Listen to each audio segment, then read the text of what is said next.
বিয়েটা শেষ হয়েছে অনেক আগে। এখন একেবারে রাত হয়ে গেছে। গ্রামের চারপাশে কেবল ঝিঁঝি পোকার ডাক, আর দূরে কোথাও একাধটা কুকুরের ঘেউ ঘেউ। বিশ্বজিৎ, রাকেশ, মিঠুন আর সঞ্জয়, এই চার বন্ধু একটা বিয়ে বাড়ি থেকে ফিরছে। বিয়েটা ছিল ওদেরই এক বন্ধু। গায়ের বাইরে ছোট্ট একটা মোড়ে তারা চার বন্ধু দাঁড়িয়ে আছে। চারপাশে আর কেউ নেই, রাস্তাঘাট একদমই ফাঁকা, কাউকে দেখা যাচ্ছে না। ওরা এই রাতেই বাড়ি ফিরতে চায়, কিন্তু পথ অনেক দীর্ঘ। এদিকে আকাশটাও কেমন যেন কালো হয়ে এসেছে। কিরে বন্ধু, একটাও গাড়ি দেখছি না। এখন যদি বৃষ্টি নামে কোথায় যাব? মনে হচ্ছে আজকে হেঁটে হেঁটেই যেতে হবে। তোর মাথা খারাপ? এই গা থেকে হাঁটতে হাঁটতে ফিরবি? ঘড়িতে দেখ, প্রায় 1টা বাজে। এই চল সামনের দিকে হাঁটি, কিছু না কিছু তো পেলেও পেতে পারি। দাঁড়িয়ে থাকলে তো আর চলবে না। হ্যাঁ, এইটা ঠিক বলেছিস। আমরা বরং একটু সামনে এগিয়ে দেখি। ভগবানের কৃপায় মনে হয় কিছু একটা পেয়ে যাব। আচ্ছা চল, দেখি ভাগ্যে কি লেখা আছে। ওরা চারজন ধীরে ধীরে হাঁটতে শুরু করলো। গাছপালা নড়ছে হাওয়ায়, মাঝে মাঝে আকাশের কোণা থেকে বিদ্যুৎ চমকায়। 5 মিনিট হাঁটার পর একটা বাঁক ঘুরতেই চোখে পড়ল 2-3টে ভ্যান গাড়ি দাঁড়িয়ে আছে। আশপাশে মানুষজন নেই বললেই চলে। শুধু একটা ভ্যানের কাছে দাঁড়িয়ে আছে এক মাঝবয়সী লোক, ধুতি গায়ে, গায়ের রং কালচে, চোখে যেন অদ্ভুত একটা চাহনি। তারা 1 পা 2 পা করে ভ্যানওয়ালার কাছে গেল। ভ্যানের গায়ে উঠে বসার আগেই ওরা একটু থামলো ভ্যানওয়ালার সাথে দাম দর ঠিক করবার জন্য। তারা অনেকটা আশা নিয়ে ভ্যানওয়ালার কাছে গেছে। কাকু যাবেন? আমরা ওই গাঁয়ের দিকেই যাব। পথে পড়বে খেজুরডাঙ্গা, তারপরেই আমতলা। আমরা খুব বিপদে পড়েছি কাকু, আমাদেরকে দয়া করে নিয়ে যান। ও পথে আজ যাওয়া ঠিক হবে না বাপ। ও পথে মাটি রাগ করে থাকে, রাস্তাও কাঁদে। মানে মাটি আবার রাগ করে থাকে?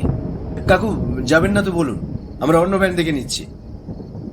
যাব যাব, আমি তো যাত্রী ফিরাই না।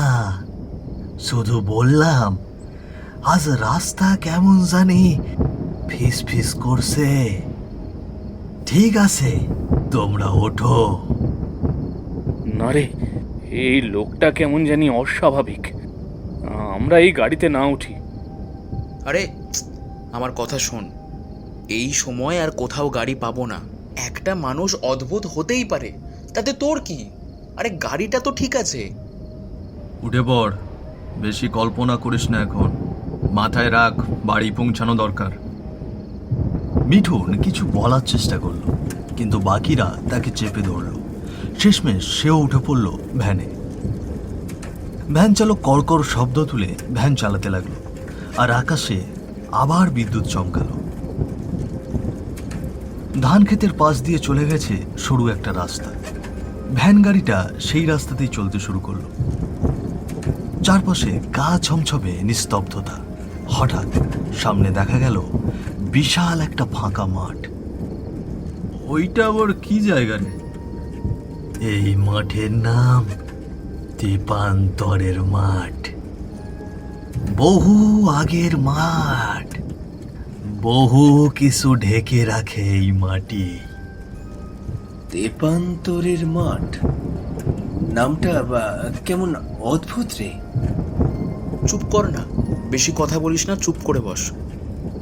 ভ্যানটা ধীরে ধীরে সেই মাঠের পাশ দিয়ে চলতে লাগলো, আর তখনই হঠাৎ আকাশ কেঁপে উঠল এক বিকট গর্জনে। মুহূর্তেই বৃষ্টি নামলো মুষলধারে। ভ্যানে ছাউনি নেই বলে তাদের গা পুরোপুরি ভিজে যাচ্ছে। তেপান্তরের মাঠ যেন ঘন অন্ধকারে ঢেকে গেছে। বৃষ্টি, হাওয়া, বিদ্যুতের আলো সব মিলিয়ে চারপাশ ভয়ানক অস্বস্তিকর। এমন সময় হঠাৎ করে বিশ্বজিৎ চোখ টিপে সামনে তাকিয়ে দেখল মাঠের এক কোণায় অন্ধকারের ভেতর ছাউনি দেওয়া কিছু একটা দেখা যাচ্ছে। দূর থেকে অস্পষ্টভাবে চোখে পড়ে। ওই দেখ, ওই মাঠের শেষ কোণায় একটা ছাউনির মতো কিছু দেখা যাচ্ছে। একটু দাঁড়াই ওখানে, না হলে তো ভিজেই যাব। হ্যাঁ রে, ভ্যানে তো ছাউনি নেই, ওখানে গেলেই বাঁচা যায়। না না না, ওখানে যেও না, ওই জায়গাটা ভালো না। চারজন বন্ধুই চমকে তাকালো ভ্যান চালকের দিকে। তার অদ্ভুত কথাবার্তা তারা শুরু থেকে শুনে আসছে। আপনি আবার শুরু করলেন, সব জায়গায় খারাপ। দেখুন, আমরা এখন ভিজে ভিজে এই ঠান্ডায় মরবো। ওখানে একটা ছাউনি আছে, আপনি না গেলে থাকুন, আমরা ছাউনির নিচে গিয়ে দাঁড়াই, তারপর বৃষ্টি কমলে না হয় বেরিয়ে আসবো। আপনার যা টাকা হয়েছে সেটা আমরা দিয়ে দেবো, এতে কোনো চিন্তা নেই। এত টাকা দিতেছে, আমি থাকি, যাই হোক গে যাক। ঠিক আছে, যান, আমি গাড়ির কাছে থাকি, বৃষ্টি থামলেই না হয় রওনা দিব। তারা চার বন্ধু দূরে ছাউনির নিচে চলে গেল।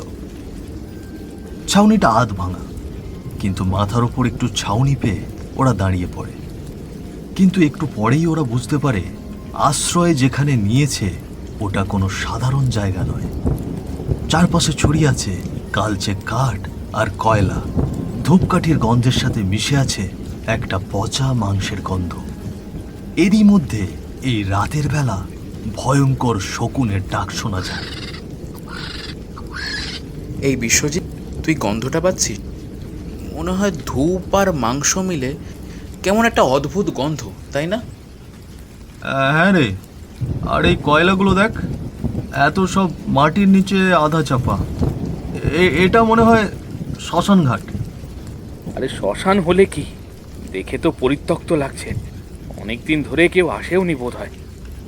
তবুও মিঠুন, মনটা কেমন যেন ছ্যাদ করে উঠছে, কেমন একটা লাগছে রে আমার। চল চল, আমরা এখন এখান থেকে উঠে পড়ি।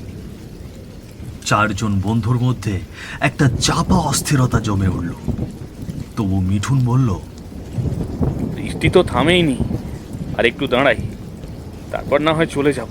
পুরনো জায়গা হতে পারে, কিন্তু এখন তো কিছু হচ্ছে না। কেউই তখন জানতো না ওদের নিচে পড়ে থাকা কয়লার ভেতর এখনো লুকিয়ে আছে কিছু না বলা কথা। চারপাশ নিস্তব্ধ, মাঝে মাঝে কেবল হাওয়ার শব্দে কেঁপে উঠছে দূরের গাছপালা। একটা অদ্ভুত অনুভূতি, যেন কেউ পাশে আছে অথচ দেখা যাচ্ছে না। হঠাৎ একটা হালকা ঠকঠক শব্দ, কেউ যেন পেছনে হেঁটে চলেছে। ওরা চারজন দাঁড়িয়ে ভয়ে কাঁপতে থাকে। মাথার ওপর ছাউনির চালা থেকে এক ফোঁটা জল সঞ্জয়ের গলায় পড়ে। তোরা কিছু শুনলি? মনে হচ্ছে কেউ হাঁটছে পাশ দিয়ে। চুপ কর চুপ কর, আবার ওই শব্দটা। এটা কি হাড়? এই যে দেখ, কার যেন হাড় পড়ে আছে ঘাসের পাশে। তারা সবাই দেখলো একটা হাড় সোজা মাটির ওপর পড়ে আছে। বৃষ্টিতে ভেজা মাটি হালকা নরম, তার গায়ে আধা পচা গন্ধ লেগে রয়েছে। তার পাশে আরো কিছু ছড়িয়ে আছে, একটা মাংস পিণ্ডের মতো কিছু অংশ, কঙ্কালের ছোট ছোট টুকরো। টিনের ছাউনি হঠাৎ করে খটখট করে নড়ে উঠল। তারপরে একটা কুকুর কাঁদার মতো আওয়াজ দিয়ে হঠাৎ দূরে ঘেউ ঘেউ করে ডেকে উঠল। তারা ভয়ে ঘামতে থাকে। হঠাৎই টিনের ভাঙা অংশ ঝুপ করে পড়ে গেল ওদের পাশে। সঙ্গে সঙ্গে চারজনই একসাথে চমকে উঠল। এই, এখান থেকে চল রে, এখানে থাকাটা একদম ঠিক না। বৃষ্টি একটু কমেছে, চল ভ্যানের কাছে যাই, আমি আর এক মুহূর্ত দাঁড়াতে পারছি না। চারজন ছাউনির নিচ থেকে বেরিয়ে ছুটে গেল সেই জায়গায় যেখানে কিছুক্ষণ আগেই তাদের ভ্যান দাঁড়িয়েছিল। তারা গিয়ে দেখে ভ্যান ওখানেই ছিল, কিন্তু ভ্যান চালক নেই। এইটা কিভাবে সম্ভব? লোকটা গেল কোথায়? এখানেই ছিল, কই গেল? কাকু, কোথায় গেলেন? হাসি ঠাট্টা বাদ দেন কাকু। আপনি না বলেছিলেন বিপদ হবে, এখন আপনি কোথায়? কেউ সাড়া দিল না। চারিদিক শুনশান, শুধু ঝিরঝিরে বাতাস। ভ্যান দাঁড়িয়ে আছে কাদার ওপর, একপাশে চাকার দিকে অর্ধেকটা ধসে গেছে, সিটের পলিথিনে পানি পড়ছে টিপটিপ করে। লোকটা নেই, চিহ্ন নেই, পায়ের ছাপও নেই। তারা এদিক ওদিক তাকাতেই তাদের চোখ আটকে যায় সামনের গাছের গোড়ার দিকে। একটু একটু করে পরিষ্কার হচ্ছে সেটা একটা মানুষের লাশ। আরো ধীরে ধীরে স্পষ্ট হয় ওটাই ভ্যান চালক। ওর শরীরে চামড়া ছেঁড়া, বুকটা খোলা, হাড়গোড় বের হয়ে আছে। মুখটা এমন ভাবে ছিঁড়েছে যেন কেউ কামড়ে ছিঁড়ে নিয়েছে। চোখ দুটো নেই, একদম ফাঁকা, খালি গর্ত। মনে হচ্ছে কেউ ওকে লম্বা সময় ধরে খেয়েছে। এই এই এই- এই ওটা ওটা দেখছিস? ওটা ওর লাশ না? না রে, ও মানুষ না। মানুষকে কেউ এমন করে খেতে পারে? এটা এটা কে করছে? ওর চোখ চোখ নাই। কে কে কে খেয়েছে ওকে? এ কি জায়গা রে বিশ্বজিৎ? পোকামাকড় হেঁটে চলে বেড়াচ্ছে ভ্যানওয়ালার শরীরের ফাঁকের গর্তে। গলা থেতলানো, চোয়াল নেই, থেতলে গেছে মাথার এক পাশ। মনে হচ্ছে কেউ খুব ঠান্ডা মাথায় সময় নিয়ে খেয়েছে ওকে। একটা একটা করে মাংসের অংশ ছিঁড়ে নিয়েছে। তবু এই নিথর বিকৃত লাশটা যেন তাদেরকে সাবধান করছে। তারা ভয়ে সেখান থেকে দৌড়তে শুরু করে। চারজন বন্ধু হাঁপাতে হাঁপাতে অন্য একটা কাঁচা রাস্তা ধরে হাঁটতে থাকে। বৃষ্টিটা ছাড়ছে, কিন্তু কালো মেঘ আছে। আবার কিছুক্ষণ পর পর বিজলি চমকাচ্ছে। হঠাৎ বিজলি চমকে ওঠে, চারপাশ ঝলসে যায়। তারপর দূরে হলদে মশালের মতো আলো জ্বলে ওঠে। দেখ, ওখানে আলো, কেউ আসছে মনে হয়। তারা মশালের আলো দেখে সেখানেই দাঁড়িয়ে পড়ে। ধীরে ধীরে স্পষ্ট দেখা যায় চারজন মানুষ খাটিয়ায় করে একটা লাশ নিয়ে তাদের দিকে এগিয়ে আসছে। কিন্তু অন্ধকারে তাদের মুখ ঠিক একটা বোঝা যাচ্ছিল না। মশাল হাতে থাকা লোকগুলোর সামনে হঠাৎই বাজ পড়ে, আর সেই আলোয় লোকগুলোকে দেখে চমকে ওঠে চার বন্ধু। মশাল হাতে যে লোকগুলো লাশ নিয়ে যাচ্ছে এরা আর কেউ না, ওরা নিজেরাই। বিশ্বজিৎ, সঞ্জয়, মিঠুন আর রাকেশের মুখ। দেখ দেখ, ওদের আমাদের মতো লাগছে রে। আমাদের মতোই দেখতে সব লোক। চারজন এক দৃষ্টে তাকিয়ে থাকে, গলা দিয়ে আওয়াজই বেরোয় না। হঠাৎ খাটিয়ায় শুয়ে থাকা লোকটা উঠে বসে। মশালগুলোর আলো পড়তেই দেখা যায় এই সেই ভ্যান চালক যে কয়েক ঘন্টা আগেই মারা গিয়েছিল। তার মুখ বিকৃত, চোখ দুটো কালো গর্তের মতো। কই যাবি রে? ফেরার রাস্তা নাই। সালে সাল রে, দীপান্তরের মাঠে সল সল। চারিদিকে মশালওয়ালা লোকগুলো একসঙ্গে বলতে শুরু করে, চল চল, যাবি না, কেউ দেখতে পারে না। চল চল আমাদের সাথে, চল আমাদের সাথে, চল দীপান্তরের মাঠে চল। মাঠে চল, দীপান্তরের মাঠে চল। তাদের শব্দে চারপাশটা যেন কেঁপে ওঠে। চারিদিকের অন্ধকার হঠাৎ যেন আরো গাঢ় হয়ে যায়। চারজন কাঁপতে কাঁপতে একে অপরের গায়ে জড়িয়ে পড়ে। তাদের মুখ দিয়ে শব্দ বের হয় না, ঠোঁট কাঁপে, চোখ কোঠর থেকে বেরিয়ে আসতে চায়। হঠাৎ তারা সবাই একসঙ্গে মাটিতে লুটিয়ে পড়ে। তারপরে নিঃশব্দ অজ্ঞান হয়ে যায়। ভোরের আলো ফুটেছে, চারপাশে পাখির ডাক শোনা যায়। চারজন পড়ে আছে মাটিতে, বিশ্বজিৎ, রাকেশ, মিঠুন আর সঞ্জয়। হঠাৎ প্রথমে বিশ্বজিতের চোখ খুলে যায়, ধীরে ধীরে বাকিরা উঠে বসে। এই আমরা আমরা কোথায় আছি রে? গত রাতে তো আমরা ওখানে ছিলাম, খাটিয়ার কাছে। হ্যাঁ রে, খাটিয়ার ওপর লোকটা উঠেই হাসছিল। তারপর মনে হলো চল চল মাঠে চল, সবাই একসাথে বলছিল। মনে হলো আমার আর তারপরে কিছুই মনে নেই। আমার কিছু মনে নেই, সব ঘোলাটে। তারা টলমল করে উঠে দাঁড়াতেই দেখতে পায় ভ্যান চালক ভ্যানের কাছেই দাঁড়িয়ে আছে। তারা দৌড়ে ভ্যান চালকের কাছে যায়। এই যে কাকা, আপনি তো গতকাল এখানে পড়েছিলেন লাশ হয়ে। কি বলে, আপনাদের মাথায় সমস্যা হয়েছে বুঝি? কাল রাত ভোর আমি ভ্যান নিয়ে দাঁড়াইছিলাম ওই রাস্তার ধারে, কতক্ষণ অপেক্ষা করলাম, কিন্তু আপনারা তো এলেনই না। মানে?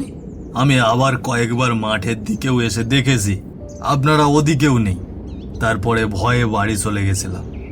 আমরা যে রাস্তায় আপনার লাশ পড়ে থাকতে দেখলাম, তার কি হবে? আমি আগেই বলেছিলাম এইখানে আসা একদম ঠিক না, এইখানে আসা বিপজ্জনক। যারা আসে তারা আর কখনো বেঁচে ফিরতে পারে না। তোমরা কিভাবে বেঁচে ফিরেছো সেইটা আমি জানি না, তবে এইটা মনে হয় না স্থায়ী হবে। সূর্য এখন অনেক উপরে উঠেছে। তেপান্তরের মাঠের শ্মশানঘাটের চারপাশটা একেবারেই নীরব। বিশ্বজিৎ, রাকেশ, মিঠুন আর সঞ্জয় ধীরে ধীরে প্রস্তুতি নেয়। এবার তারা বাড়ি যাবে। চল, আর না, সবাই বাড়ি যাই। আমার শরীর কেমন কাঁপছে রে। তবে রাতের সেই সব কিছু, ওগুলো কি সব স্বপ্ন ছিল? একমাত্র ভগবানই জানে আমাদের সঙ্গে কি হয়েছিল। তারা সেই ভ্যানে চড়েই বাড়ির পথে রওনা দেয়। ভ্যানটা চলতে চলতে গ্রামের রাস্তায় মিশে যায়। সন্ধ্যার পর থেকেই চারজনেরই শরীর খারাপ হতে শুরু করে। প্রচন্ড জ্বর, ঘরের চারদিকে স্তব্ধতা। একটা কেরোসিন বাতি জ্বলছে মৃদু আলোতে। খাটে শুয়ে আছে বিশ্বজিৎ, রাকেশ, মিঠুন আর সঞ্জয়। চারজনের গা থেকে যেন আগুন বের হচ্ছে। ঘামে ভিজে গেছে বিছানা। চোখে মুখে আতঙ্ক, ভয়ের ছাপ। ভগবান, মাথার ভেতরটা যেন ছিঁড়ে যাচ্ছে, যেন কেউ আমার খুলিটা খুঁচিয়ে ধরছে। ওই মাঠ থেকে আসার পর থেকে কার যেন নিঃশ্বাস গায়ে লাগছে। আমি তাকাতে পারছি না। ওরা আমাদের ছাড়বে না।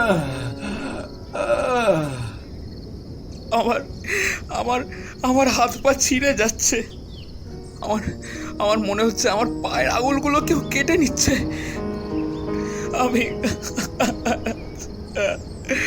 আমি আর পারছি না। মারে। আমাদের আর বেশি সময় বাকি নেই। মরে গেলাম। ও ভগবান!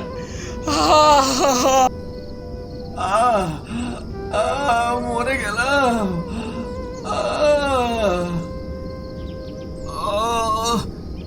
মরে গেলাম। চারজনেই হঠাৎ আর্তনাদ করে ওঠে। শরীরটা বাঁকা হয়ে যায়, চোখগুলো ফেটে বেরিয়ে আসে রক্ত। বুকের হাড় যেন ভেঙে যাচ্ছে ভেতর থেকে। কেমন জানি কড়কড় করে শব্দ। কেউ যেন অদৃশ্য হাত দিয়ে ভেতর থেকে সবকিছু ছিঁড়ে নিচ্ছে নিঃশব্দে। ওরা ফিরে এসেছিল ঠিকই, কিন্তু যাদের দেখে এসেছিল তারা ওদের আগেই নিয়ে গেছিল। তাদের নিষ্প্রাণ শরীর পড়ে থাকলো খাটে। এমনি এমনি সেই খাটের সঙ্গে যেন তাদের পেট লেগে গেল। এইভাবেই কিছু অদৃশ্য আত্মা তাদেরকে চিরকালের জন্য টেনে নিল। গ্রামের পাশের কাঁচা রাস্তায় একটা ছোট্ট চায়ের দোকান। টিনের চালা, কেরোসিনের আলো ঝিমঝিম করছে। বাইরে টিপটিপ করে বৃষ্টি হচ্ছে। দোকানের বেঞ্চে বসে আছে রঘুনাথ আর শ্রীকান্ত। সন্ধ্যা নামলেই পূর্বপাড়ার হরিপদর দোকানে 2-4 জন জড়ো হয়। চায়ের কাপে চুমুক দিতে দিতে রঘুনাথ আর শ্রীকান্ত কথা বলছে রাঘবের বাবাকে নিয়ে। শোন ঋষিকান্ত, রাঘবের বাবাটাকে কদিন হলো দেখছি না।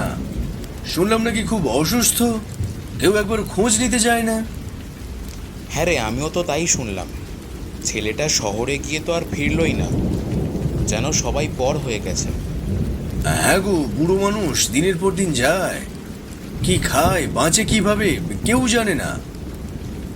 কয়েকদিন আগেও কিন্তু খুব হাসি খুশি ছিলেন, এখন তো আর কথা বলতেও পারে না। তোরা সবাই এখানেই? আর বসিস না, রাঘবের বাবাকে আর রাখা গেল না রে, মারা গেছে।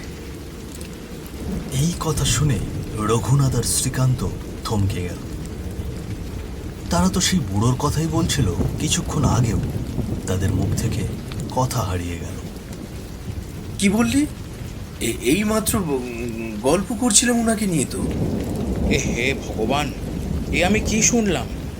তবে একদিকে ভালোই হয়েছে, বুড়োটা অনেক দিন শাস্তি ভোগ করছিল। তা শ্মশানে নিয়ে যাওয়ার ব্যবস্থা হয়েছে?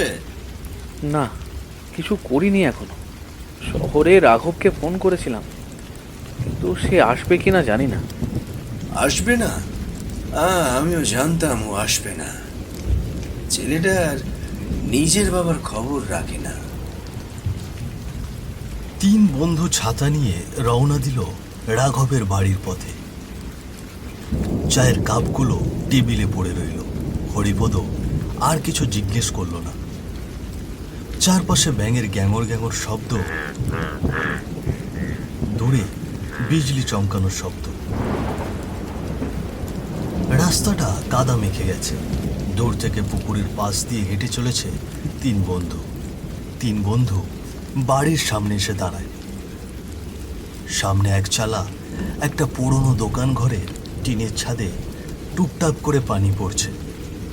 দরজা দিয়ে মিটমিটে আলো বেরোচ্ছে। বাড়ির সামনে এসে দাঁড়াতেই 3 জনের বুক কেঁপে উঠল। ভেতর থেকে যেন কেমন একটা কাঁপা গলার শব্দ আসছে। চল ভেতরে যাই, দেখা যাক। না রে, কিছুই তো বুঝতে পারছি না। এদিকে ভেতর থেকে আওয়াজ আসছে। ভূত যদি হয়? তারা দরজার পাল্লা ঠেলে ভেতরে ঢোকে। চোখে পড়ে ঘরের মাঝখানে বিনোদ বুড়ো উঠে বসে আছেন। ঘরের মাঝখানে একটা খাট, পাশে একটা হ্যারিকেন টিম টিম করছে। তিনি বেঁচে আছেন এই দৃশ্য দেখে থমকে যায় সবাই। কে রে, কে রে তোরা? একটু খেতে দে বাবা, অনেক দিন কিছু খাইনি। আপনি তো মারা গেছেন। আমরা তো শুনে ছুটে এলাম। এই বেঁচে আছে, এই মানুষটা এখনো মরেনি। না রে বাবা, আমি মরি নাই, ঠান্ডায় ঘুমিয়ে পড়েছিলাম। ওরা ভেবেছে আমি মরে গেছি। 3 জন একে অপরের মুখের দিকে তাকায়। বাড়ির ভেতরের গন্ধ, নিঃশব্দ বাতাস আর খাটের ওপরে বসা শুকনো কাকুর চেহারা সব মিলিয়ে যেন স্বপ্নের মতো লাগছে। তারা চুপচাপ কাকুর সামনে খাবার দিয়ে দেয়। বিনোদ কাকু চুপচাপ খাবার খেতে থাকেন। ঠিক আছে কাকু, আপনি বিশ্রাম নিন। বাইরে বৃষ্টি পড়ছে, আমরা উঠি। হ্যাঁ কাকু, দরকার হলে আবার আসবো। এই চল রে, আমরা এবার তালতলার রাস্তা ধরে ফিরি। তারা ধীরে ধীরে বেরিয়ে আসে ঘর থেকে। মনের একটু ভার কমেছে, কিন্তু চোখে ভয়ের ছায়া এখনো আছে। তারা জানে না সামনে অপেক্ষা করছে এমন কিছু যা কল্পনাতেও আসেনি। রাস্তায় অন্ধকার নেমেছে, গা ছমছমে বাতাস বইছে, তাল গাছগুলোর পাতায় শোঁ শোঁ আওয়াজ, আর মাটিতে পায়ের শব্দ ছাড়া আর কিছুই নেই। তিন বন্ধু ধীরে ধীরে ফিরছে, চুপচাপ, মুখে কোনো কথা নেই। তালতলার পথ ধরেই ফিরছিল রঘুনাথ, শ্রীকান্ত আর বিষ্ণুপদ। চারিদিক অদ্ভুত নীরব, যেন বাতাসও হাঁপিয়ে উঠেছে। কখনো কখনো গাছের পাতার ফাঁক থেকে কে যেন নজর রাখছে, এই অনুভূতিটা বারবার আসছে। এই তোরা শুনলি? এই শব্দটা কেমন একটা যেন। আরে গাছের দিক থেকেই তো আসছে মনে হচ্ছে। এইসব পথ দিয়ে রাতে একা চলা যায় না রে। আজ তো তিনজনে আছি। তারা একটু সামনে এগোতেই চোখে পড়ে তাল গাছের গায়ে একটা মানুষ উঠছে। সে যেন কোনো দিকে না তাকিয়ে চুপচাপ গাছ বেয়ে উঠছে। তারা এটা দেখে একদম থমকে দাঁড়ায়।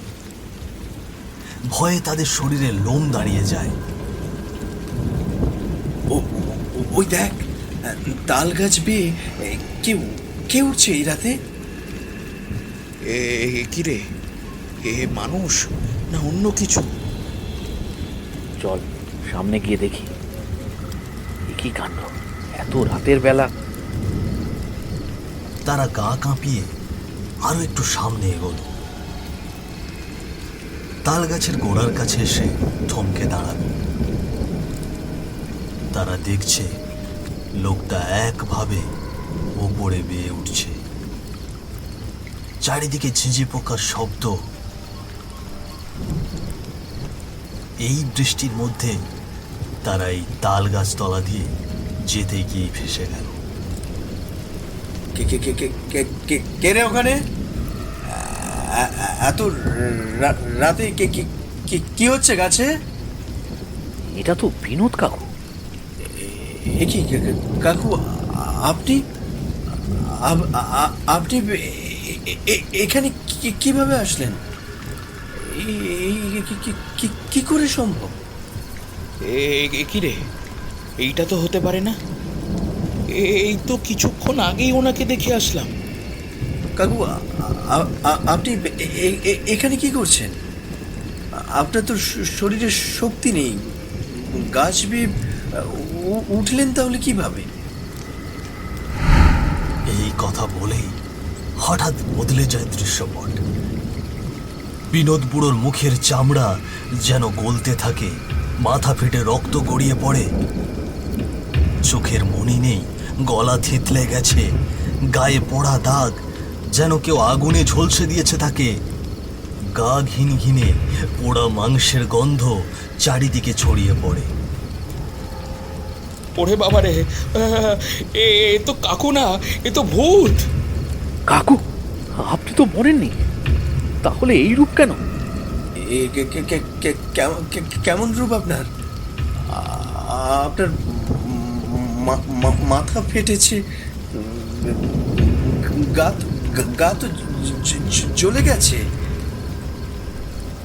তিন বন্ধুর গলা শুকিয়ে আসে। তাল গাছের ছায়ায় দাঁড়িয়ে থাকা বিনোদ বুড়ো আর কাকু নেই। তিনি এখন একজন জ্বলে পুড়ে যাওয়া ছিন্ন ভিন্ন মুখের ভয়ঙ্কর মানব। তার চোখে এখন প্রতিশোধের আগুন।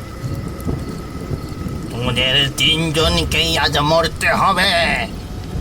অনেক দেরি হয়ে গেছে, আজ আর কেউ বাঁচবে না।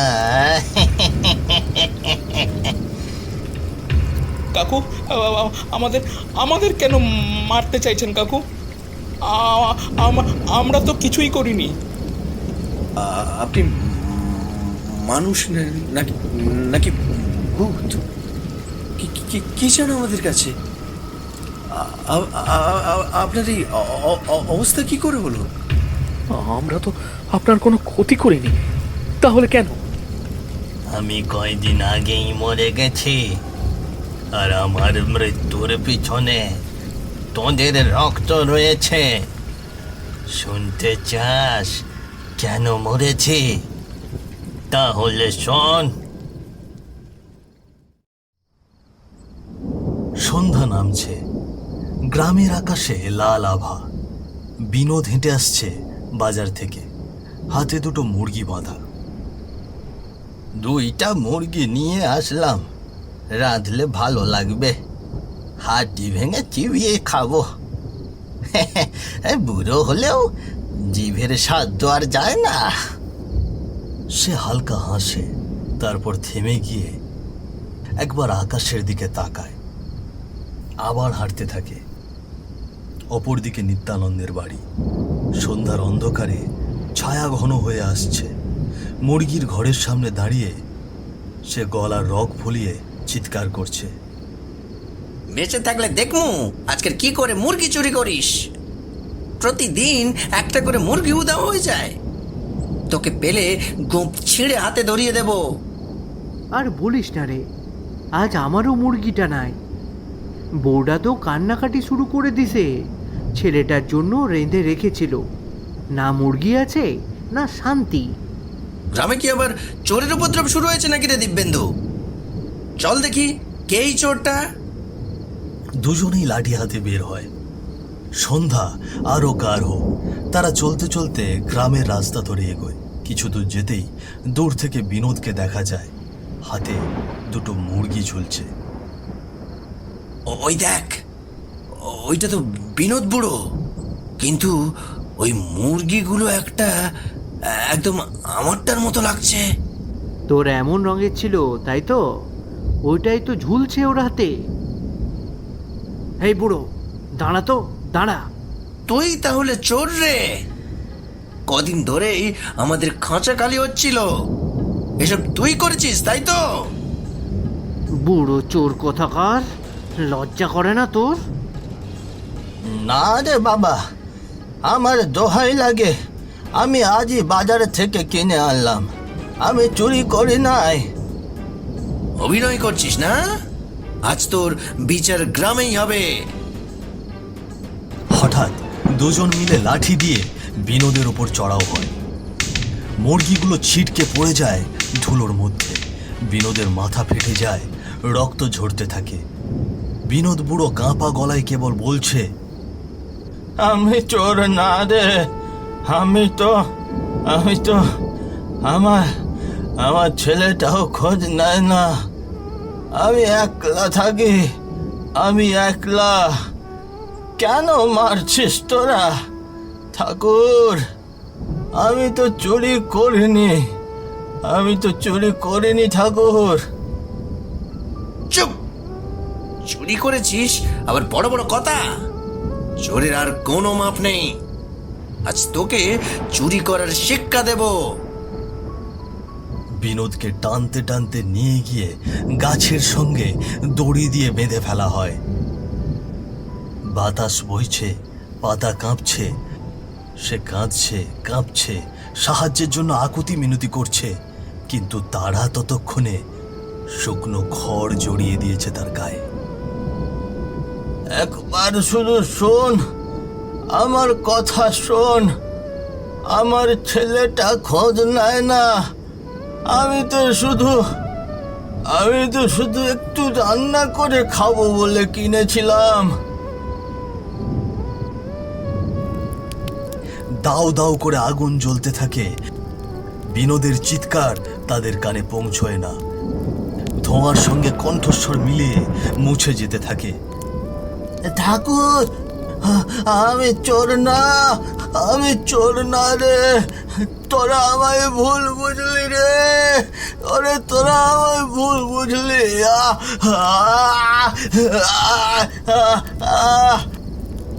তার শরীর দাউ দাউ করে চলছে, কিন্তু কথাগুলো থামছে না। সে যেন এখনো আপ্রাণ চেষ্টা করছে বাঁচার জন্য। ঠাকুর, আমার যদি কোনো অপরাধ হয় তুমি বিচার করো, কিন্তু আমার এমন পুড়ে মরতে দিও না ঠাকুর। আমার চামড়ার গন্ধেও মুরগির মতো গন্ধ আসবে রে। আমি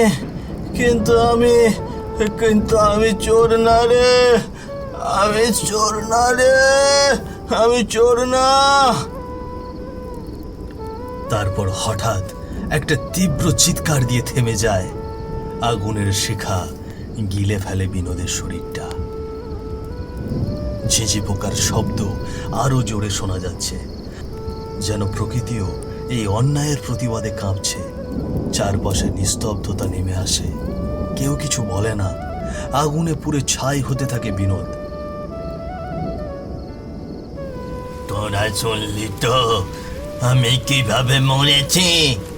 আমার শরীরে আগুন দিয়েছে। আমি কাকুতি মিনতি করেছিলাম, তোদের ছেলেরা আমার চিৎকার শুনেও দয়া করে নাই। কাকু, বিশ্বাস করুন, আমরা জানতাম না এমন একটা বিষয় ঘটেছে। আমরা সত্যি জানতাম না। ওরা একদমই ঠিক করেনি। আমি হাত জড়ো করছি, আপনি দয়া করে আমাদের মাফ করে দেন। মাপ? মাপ? মাপের কথা বলিস না।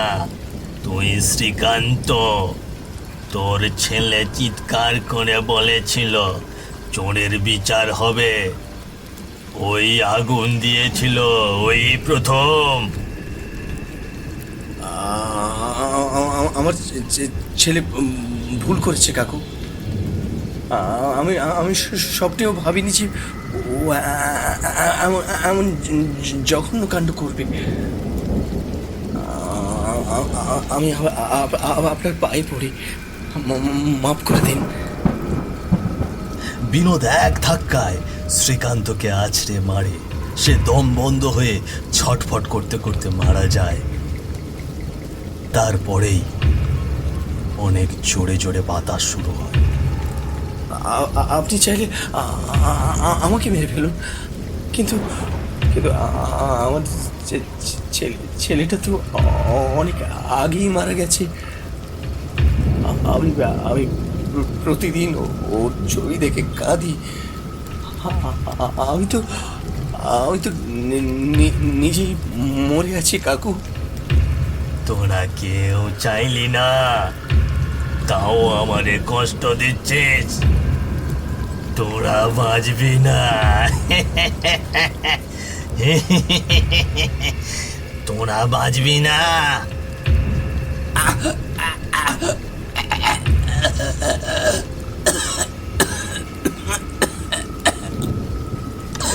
আমাকে বাঁচা, আমি কিছু করিনি।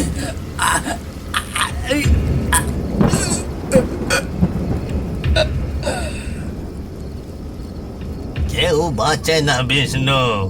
তুইও যদি বাঁচতে চাস তবে পালা এখান থেকে, এখনই পালা।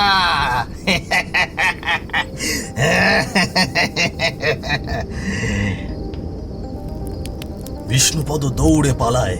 পেছনে পড়ে থাকে শ্রীকান্তের পোড়া শরীর। ঝিঁঝি পোকার শব্দ আবার শুরু হয়। বটগাছের পাতার ফাঁক দিয়ে চাঁদের আলো পড়ে শ্রীকান্ত আর রঘুনাথের মুখে। অর্ধেক ছাই, অর্ধেক আরতি। আগুন দাউ দাউ করে জ্বলছে। কিছুক্ষণের মধ্যেই পুড়ে ছাই হয়ে যায় দুটো শরীর। আমাকে জ্বালিয়ে মেরেছিল তোর ছেলেরা, আজ দুইজন কিভাবে পুড়ে মরলি?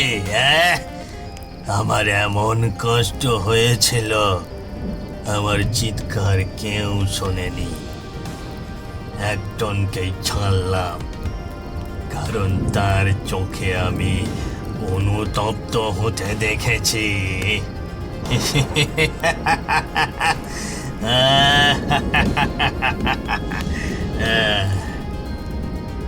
আগের অন্যায় কখনো কখনো ফিরে আসে অন্য রূপে। এই গ্রামে, এই ধান খেতে, এই তালতলার পথেই বৃষ্টি পড়ে আর মাটির গন্ধে মিশে থাকে এক পোড়া শরীরের স্মৃতি।